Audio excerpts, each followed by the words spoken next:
guys, this is the second time that I sit down to film this video. The first time I filmed it, it was super cloudy in my room. I mean, today's not that much better, but it is a little bit brighter, and the quality of that video was just trash. I couldn't upload it in good conscience. The perfectionist in me would just not allow it. And I'm also filming on my Canon M50, which I don't love because my Canon G7X Mark II broke and I have to repair it. Not that you guys care, but I just needed to vent and rant for a hot minute. So thank you for listening. I will be sharing the 23 best books that I read in 2023. A few days ago, I uploaded my 23 worst books that I read this year, and you guys seem to really enjoy it. A lot of you guys agreed with me, which was very surprising. I honestly thought I was going to be alone with some of the hot takes I had in that video, because a lot of popular books that I read this year I did not end up enjoying, but a lot of you guys actually agreed, so yay, we have the same taste in books. Since this is the second time I'm filming this video, I'm going to try to keep it super fast. Also, my son needs to go down for a nap, so I need to speed through this video. Let's start with my 5-star reads, shall we? My first 5-star read, well, one of the first. I literally just had this book.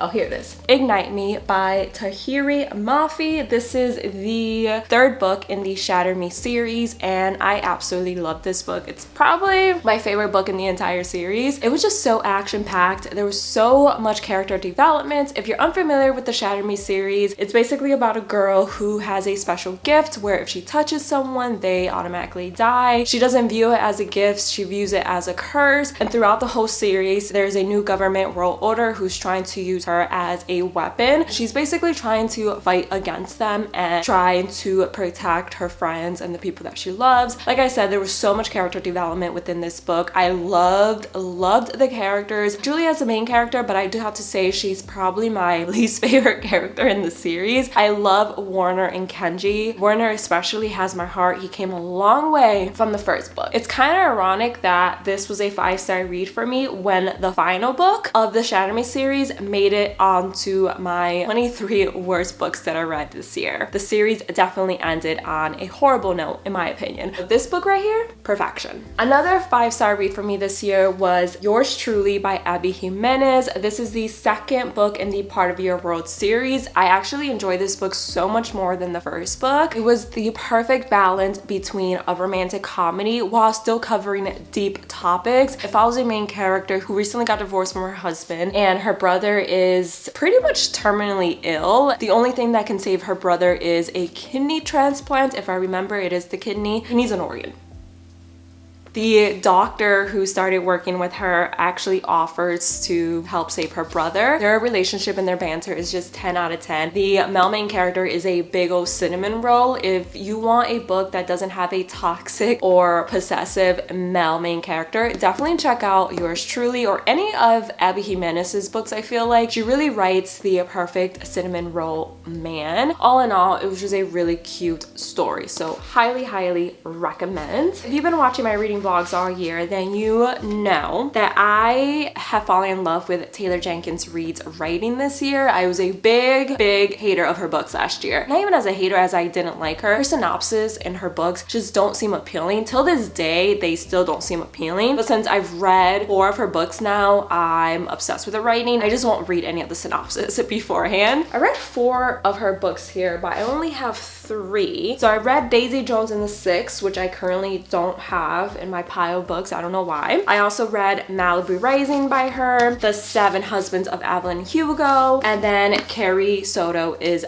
Back. These are all completely different from one another, but they all have strong AF female leads, and I just love how Taylor's writing just makes you feel like you're right there with the characters. It makes you feel like you're experiencing everything that the characters are experiencing, especially with The 7 Husbands of Evelyn Hugo and Daisy Jones and the Six. I literally found myself Googling if these characters were in fact real people or if they were just completely fiction, because I was obsessed with them. It felt like they were real people and she was just doing like an autobiography. The rating is just 10 out of 10. I gave Carrie Soto is Back, The 7 Husbands of Evelyn Hugo, and Daisy Jones and the Six 5 stars, so highly recommend. I ended up giving Malibu Rising only 4 stars, but I still would recommend this book. I just didn't really like how the second half felt like it dragged. flags. I remember there were a ton of characters that were kind of introduced towards the end. I was just confused as to why. It didn't really make me feel what her other books made me feel, but it was still a 4-star and I still would definitely recommend it. I think it's a great book to read specifically in the summer. My next 5-star read of 2023 was Still Beating by Jennifer Hartman. I've talked about this book so much recently. You guys are probably so sick and tired of me talking about it, so I'm going to keep it brief, but this book is a dark romance and it's absolutely perfection. It's a masterpiece. Loved it. Loved the characters. If you're looking for a book that's literally going to tug at your heart, it's going to make you cry, it's going to make you happy, it's going to make you root for the two main characters, definitely read Still Beating. Check out the trigger warnings beforehand because it is intense. It follows two characters who are actually kidnapped and have to do unspeakable things while being kidnapped and fighting for their survival. And just the story, the way it was written, the way these characters grew and overcame their trauma. Again, 10 out of 10, perfection. Definitely check out Still Beating. Then we have a cute, lighthearted romantic comedy that I gave 5 stars to, and it's Royally Rearranged by Emma St. Clair. This one I read on Kindle Unlimited. Absolutely loved it. If you're looking for a lighthearted, fluffy, romantic comedy that's just going to bring a smile to your face, definitely check out Royally Rearranged. It is a royal romance and fake dating, which I love those two tropes, and the male main character in this book was perfection. Even though it's a romantic comedy, it does deal with a couple hard topics. Yes, they're not super... look at the trigger warnings because you just never know, but it was written in such a light-hearted way that I absolutely loved it. And I also read this book when my son was a newborn, and I think I read it within a 24-hour span, which, you know, if you have a newborn, how hard it is to stay awake and read. But I love this book so much that I couldn't put it down. It's also a clean, closed-door romance, so if you're not really into spice, I think this book is perfect for you. It's also part of a series. I tried reading the second book in the series, didn't really enjoy it all that much, ended up DNFing, but Royally Rearranged, perfection. My next 5-star read was The Wrong Bride by Katharina Mara. I love this book so much and I didn't expect to. I stumbled upon this book on Kindle Unlimited. I really hadn't heard anyone at all talk about it here on BookTube, and I decided to give it a chance, and like I said, ended up falling in love with it. It is the first book in the Windsor series by Katharina Mara, and it is a billionaire / arranged marriage type of book. There is quite a bit of spice within this series, so definitely keep that in mind. If you're looking for a good arranged marriage where the two main characters actually don't like one another, read The Wrong Bride, perfection. I feel like I'm saying that all my 5-star reads are perfect, but that's literally the reason why I gave them 5 stars, because they were in fact perfect. I do have a thriller on this list that I ended up giving 5 stars to, and it's Ask for Andrea by Noelle W, and I never know how to pronounce her last name, but I'll have it on the screen for you guys. It's uniquely written. I've never read a thriller like this one before. It follows 3 female characters who are actually dead. They were all murdered by the same serial killer. Throughout the book, they're trying to cope with the fact that their lives were cut short by this psychopath, and they end up crossing paths with one another as ghosts, and then they make it their, I guess, mission before they move on to take down this serial killer to prevent any other female from becoming a victim. And it's really sad because obviously these 3 young women were all murdered, but it also keeps you at the edge of your seat because you don't know if they're going to be able to stop this serial killer. And it was just, like I said, very uniquely written, and it just kept my attention captivated. I loved every second that I read it, and I highly recommend if you're looking for a very good thriller. I came across Noelle's writing for the first time this year on Kindle Unlimited, and I can't recommend her books enough. I actually have a couple other books from her on this list, The Thicket by her and Run on Red. I gave both books 4 stars. The Thicket actually takes place in Halloween, which is a perfect book to read in the fall, and it follows a couple different main characters who are being hunted by a serial killer in a horror night fest situation, and you actually get the point of view of the serial killer as well, which is very interesting. I really enjoyed this book. Another thriller that kept me at the edge of my seat. And then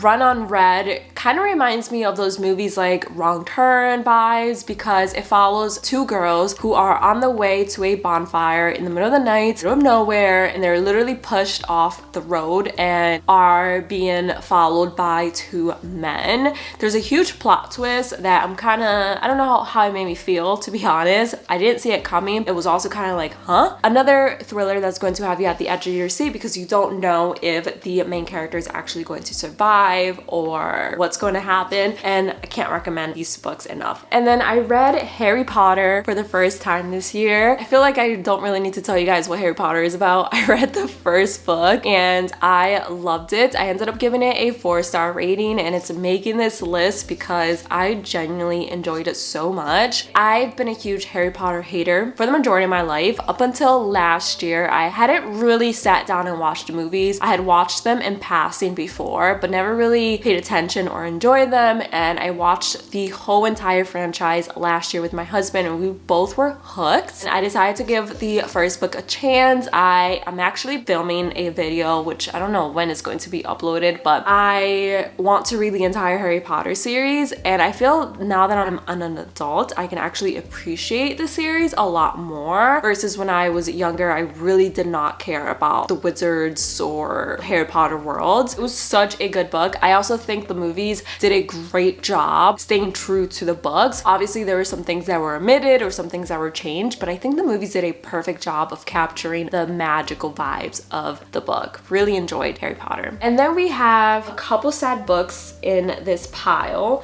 I found Daisy Jones and the Six. It was hiding. I have 3 sad books that I want to talk about and that literally touch my heart in such a powerful way. Okay, so the first one up, we have You'd Be Home Now by Kathleen Glasgow. As you guys can see, I annotated the crap out of this book. Absolutely loved it. It follows a main character whose brother is actually addicted to drugs. And throughout the entire book, she's covering up for him and his addictions and his relapses. So you see her journey of covering for him and lying for him, then realizing that she can't do that anymore and that she has to come to terms with his addiction. She's mourning the loss of her brother, meaning she's mourning who he used to be and their old relationship because she doesn't recognize who this person is, who her brother has become. And I think it tackles addiction in a respectful but very realistic way. So many times we obviously see the aftermath of what drugs can do to a person, how it can destroy a person's life, but we really don't get to see how drugs not only affect the person that's addicted to them, but also how it affects their loved ones and how it can completely destroy families. And there were so many quotes in here that I just kept highlighting, and I highly recommend. It's a YA book, but again, very, very powerful, especially since it is YA. I wasn't expecting it to be as powerful as it was. And then another book that I don't have with me currently was The Way I Used to Be by Amber Smith. I actually ended up giving this book a 4.75. I also annotated the crap out of this book, but again, I don't have it with me. I loved it. The sequel to this book actually came out, I think, in November. I have yet to read it, but I'm definitely going to read it in 2024. I'm so excited to find out where the main character is and how she's doing, as if she's real, but in my mind she's real. This one follows a young girl from freshman year to senior year, so the book is divided between 4 parts. Unfortunately, she was assaulted by her brother's best friend when she was a freshman. Throughout the book, you basically see her deal with the aftermath of the assault. She never tells anyone what happened to her, so it's basically eating her up inside. And as you read, there are times when you get frustrated with the main character, but then you also feel bad for her. And I think the author did a great job of tackling the heavy topic. She portrayed how everyone just deals with something like that happening to them very differently, and there's like no linear path to recovering and to becoming a survivor. And it was just beautifully written. Another book that's definitely going to live rent-free in my mind for a long time. And then we have Pack Up the Moon by Kristen Higgins. This is a book that I'm never going to read again in my entire life because it physically destroyed me. It broke my heart into a million pieces. I actually vlogged myself reading this book and the ending had me crying. Books don't really make me cry all that often, but this one had me in tears.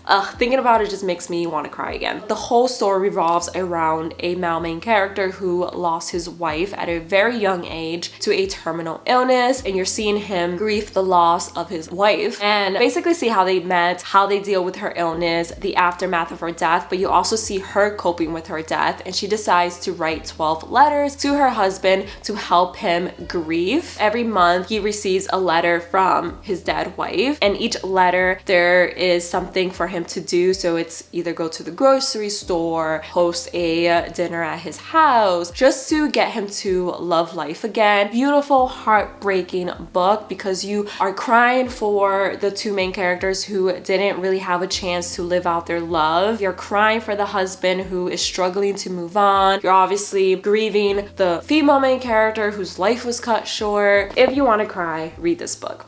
That's all I have to say about it. It's literally my worst fear come true in this book, which is why I don't want to read it again, because no. And then I have an entire series here, which is the Caravel series by Stephanie Garber. We have Caravel, which is the first book. This is not in order. And we have a Legendary second book, and then Finale is the final book. This is a YA fantasy series, and if you're looking for a magical fairy tale type of vibe series, definitely check out these books. You can't help but feel like you're living right there with the characters. It wasn't heavily focused on the romance, but I just love the romance. I love the characters. This series actually introduced me to the Prince of Hearts, who I absolutely love, and I can't wait to check out his series in the new year. I've talked about this series a bunch on my channel, so you guys already know how much I loved it. Again, definitely check out if you want a cute little magical YA vibe. I have two more YA novels here. First one being The Summer of Broken Rules by K.L. Walther. I actually didn't know that this was YA when I picked it up. I only realized it was YA when I literally started reading. I was pleasantly surprised. I do think that this book is best read during the summer, so you get all the magical vibes. It takes place in Martha's Vineyard, and it follows a main character who lost her sister and is going to Martha's Vineyard for a family vacation. Her cousin is actually getting married, so they decide to play their family game called Assassin, which was her sister's favorite game, and the main character is determined to win this game in honor of her sister. But then she meets a boy at the wedding, and it's just a beautifully written book about a main character overcoming the death of her sister, grieving, falling in love, just the best summer vibes. And I was so pleasantly surprised with this book. I ended up giving a 4-star rating, maybe because I didn't go into this book expecting much. I just had heard people rave about it, but I was kind of on the fence about it. Like I said, I was just pleasantly surprised, and I loved the summer vibes, and it was just a cute little YA romance. Then we have Better Than the Movies by Lynn Painter. I'm telling you, if you are a fan of romantic comedy movies, definitely pick up Better Than the Movies, because it is in fact better than the movies. And it follows a young female main character. I think she's a senior in high school, but her longtime crush ends up moving back into town, and she is determined to make him fall in love with her. So she starts fake dating one of his closest friends, who actually happens to be her lifelong enemy. It's a little enemies to lovers because the two main characters start off hating one another. Not only is it a cute little romance, but the female main character is actually dealing with the loss of her mother and grieving and moving on, coming to terms with what true love means to her, not what it meant for her mother or the movies that she watched with her mom. A beautiful young adult romance that is going to have you smile, and it's just really cute. I love the vibes that this book gave. And like I said, if you're looking for a cute little romantic comedy that's just going to make you happy and make you smile, definitely check out Better Than the Movies. And each chapter actually begins with a quote from like a famous romantic comedy.